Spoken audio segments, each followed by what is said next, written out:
Today, we're going to look at a piece of history through a really modern lens. We're talking about a 1,000-year-old operating system, and nope, not for a computer, but for an entire culture.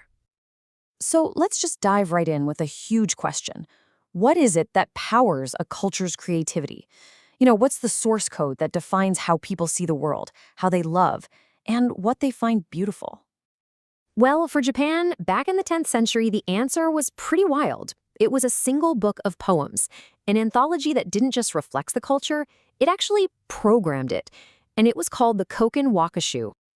So, let's really dig into this idea of an ancient operating system. How in the world could a collection of poetry work like the software that runs our lives today?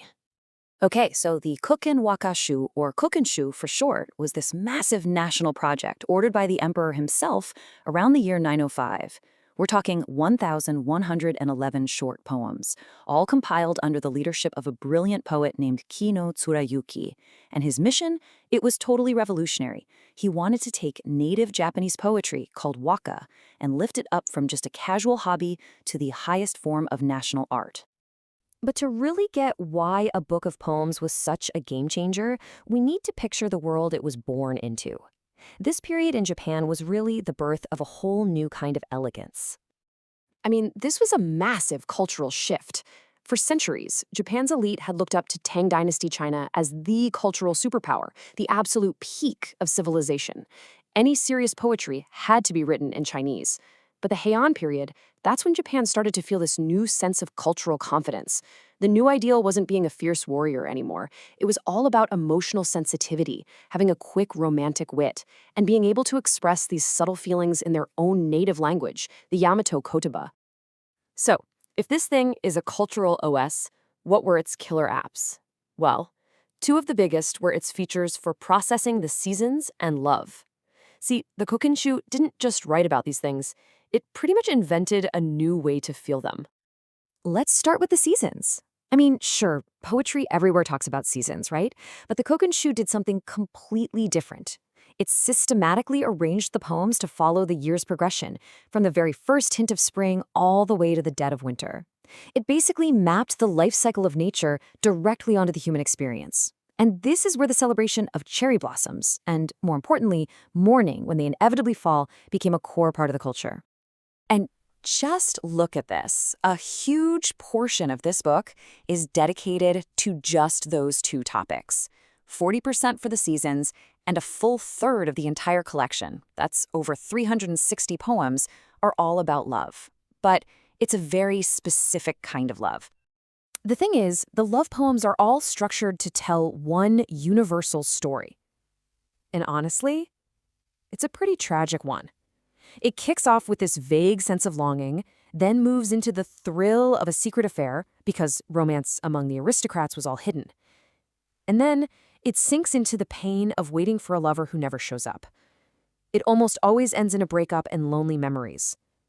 So the key here isn't happy endings. The Kokinshu is this incredibly deep dive into the bittersweet pain of love that isn't returned or just fades away. So how does all this, the seasons, the sad love stories, build up to the core message of the whole collection? Well, it's all about a new kind of power, what we could call the soft power of the human heart. This one line from Kino Tsurayuki's own introduction to the book is the key to everything.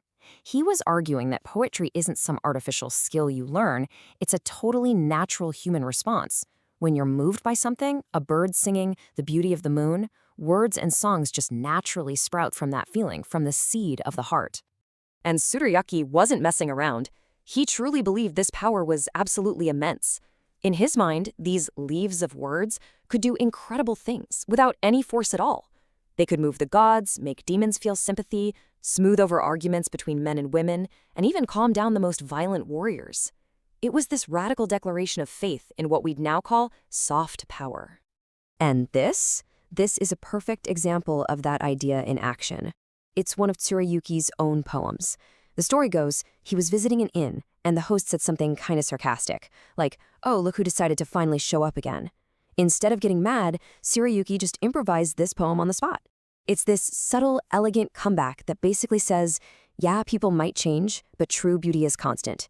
That kind of witty, graceful response was the absolute ideal of the Heian court.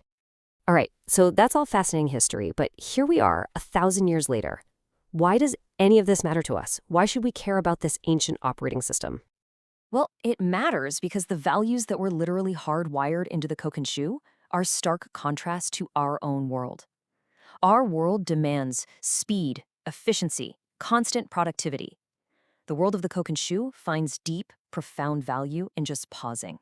It finds beauty not just in the perfect bloom, but in the scattering of the blossoms.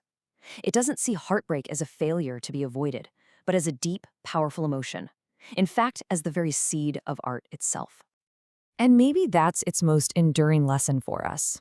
In a culture that's obsessed with optimizing every second, this 1,000-year-old book is here to remind us that the time we spend just feeling, being sad, longing for something, appreciating a moment that's about to disappear, is never, ever wasted. In fact, it's fundamental to what makes us human. So I'll just leave you with this to think about.